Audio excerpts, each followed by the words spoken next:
Hey, Richard Bryce here. In this video, I'm going to be talking about the shots that you need to practice, but you're probably not. Now, this is something that I've had to do with my left hand. As you may or may not know, I've been relearning to play left-handed for the last 6 months. And when I started to do that, I just found that some things were way harder than I expected. Easy things were like the one-handed backhand and the slice backhand and the volleys. They came really naturally to me. But what didn't come naturally to me, and if it didn't come naturally to me, I'm guessing a lot of other people are struggling with this as well, is the weird stuff, the in-between stuff, the stuff that you don't practice.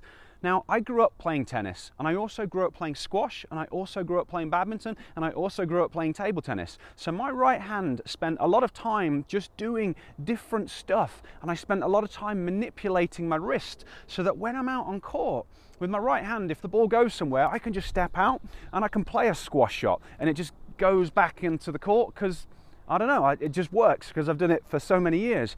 But when I stepped out and I started to play left-handed, I couldn't do any of that stuff. So if the ball was in the right place, yeah, I could hit an okay regular style ground stroke. But then if the ball was in a funny position, I didn't have the control. I couldn't make it happen. So I actually spent quite a considerable time working on this stuff. And that's why I want to show you some of the funny things that I've been working on, which have made a huge difference in my ability left-handed.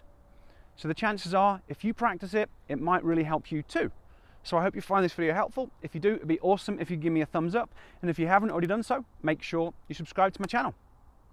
Okay, so the thing that we're going to be working on is just holding it with a continental grip and just getting used to manipulating the face of the racket, because everything in tennis comes down to whether you can actually control the angle of the racket face at the moment of contact. Everyone learns with the semi-western grip on the forehand or a specific grip on the backhand, and it's okay when the ball's in the right place, but sometimes it just isn't. And there's so many times during a point in tennis and during a match in tennis where you have to improvise, and it's just about your ability to kind of feel a connection with the racket and understand how to control the racket head. And if you don't practice those things, you'll never get good at it. So when I'm on the practice wall, this is actually one of the main things that I've practiced left-handed, and it's been huge for me. So I'm just trying to guide the ball back. Nothing specific, but just, you know, what happens if I flick my wrist? If I flick my wrist, can I kind of guide it back? Can I do those squash shots that I can do with my right hand? I can hit a few backhands. I'm not trying to slice it, I'm just trying to manipulate things with my wrist. What happens? Just, can I guide it back?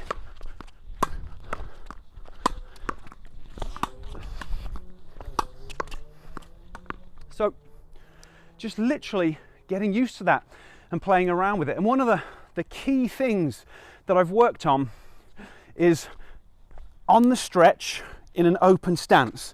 So as a right-handed player, again, I've spent my whole life, especially because I played squash and badminton, these things, stepping out into an open stance and just doing that. So when I play right-handed, it's one of my most effective shots. If I'm in real trouble, and you see this from Djokovic, but obviously he's a million times better than me, he's out there jumping and you can just control it back. You guide it back low, angled over the net, and you've turned a really awkward position and you've put your opponent in trouble.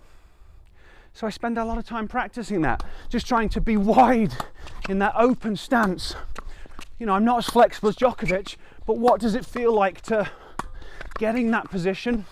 Maybe wait till the ball's a little bit behind me and kind of get used to the feeling of doing that. So it looks a little bit funny, but when I started to work on that stuff, it made a huge difference in my ability to kind of play points left-handed, because until I started working on that stuff, I was okay when the ball was in the right place, but when it wasn't, stuff went horribly wrong. So I highly advise that you spend a little bit of time working on this stuff. You've just got to put in the reps and try and get a connection, get the feel of what it feels to manipulate the angle of the racket head. And that's going to allow you to guide and move the ball around the court. You obviously want to keep on working on your regular technique, the ATP style forehand, the ATP style backhand, but you need this stuff as well.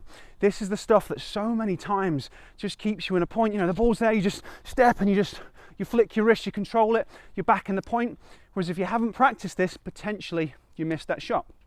So these are the shots that you need to practice, but you probably haven't been. Now, hopefully this has given you permission to just get out there on the practice wall, have a little bit of fun. Don't worry about it looking perfect. Just make a connection with your wonderful friend, the tennis racket.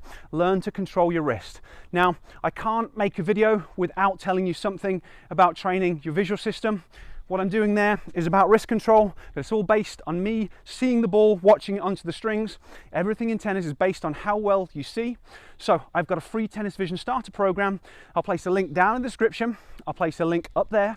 This free tennis vision starter program takes about 5-6 minutes to work through. It's going to help you to train your visual system so you can track the ball better, so you can time the ball better, basically so you can be a better tennis player. So if you would like to be a better tennis player, I highly advise getting it. I also hope you enjoyed this video. If you've got any questions or comments, feel free to leave them down below. Let me know if you practice any of this type of stuff. I like to hear from you. Okay, thanks a lot. I'll see you next time.